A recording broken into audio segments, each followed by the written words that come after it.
Assalamualaikum warahmatullahi wabarakatuh. Perkenalkan, nama saya Azhara Putri Nurdevianti, nomor presensi 8 dari kelas 423, kelompok A. Nama saya Divi Rahmadani Wianti, saya absen 14 dari kelas 423, saya kelompok A. Perkenalkan, nama saya Nur Anissa Anggraini, absen 32.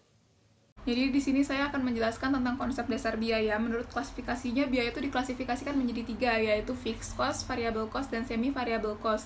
Nah, menurut pengertiannya, fixed cost sendiri memiliki pengertian yaitu biaya yang totalnya atau jumlahnya tidak akan berubah walaupun dipengaruhi oleh kenaikan atau penurunan aktivitas dalam relevant range. Lalu untuk variable cost sendiri, dia itu memiliki pengertian biaya yang totalnya atau jumlahnya akan berubah sejalan dengan perubahan aktivitas dalam relevant range. Nah, yang ketiga ini adalah semi variable cost. Semi variable cost ini dia memiliki karakteristik fixed cost dan variable cost.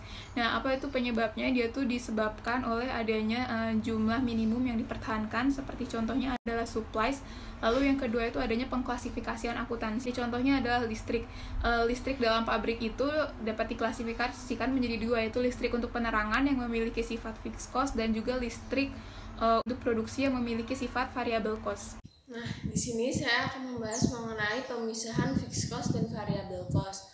Tujuan dari pemisahan fixed cost dan variable cost adalah yang pertama untuk menghitung tarif FOH dan analisis varian.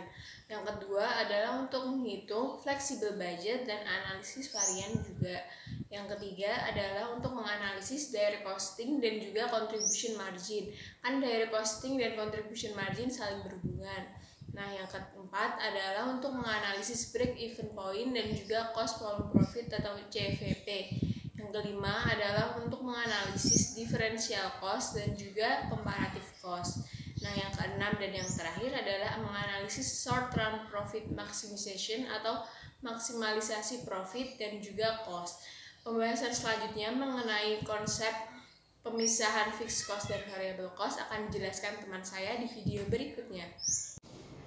Dan yang terakhir, saya akan menjelaskan konsep pemisahan semi variable cost ke dalam unsur fixed dan variable.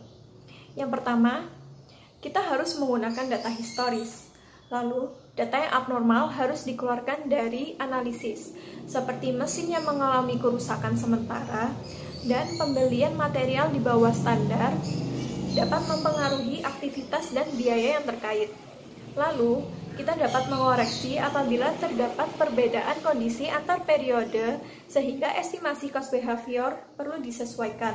Dan yang terakhir, apabila data historis mencakup waktu yang cukup panjang, maka kita perlu menyesuaikan tingkat inflasi dengan cara penyesuaian nilai rupiah saat ini.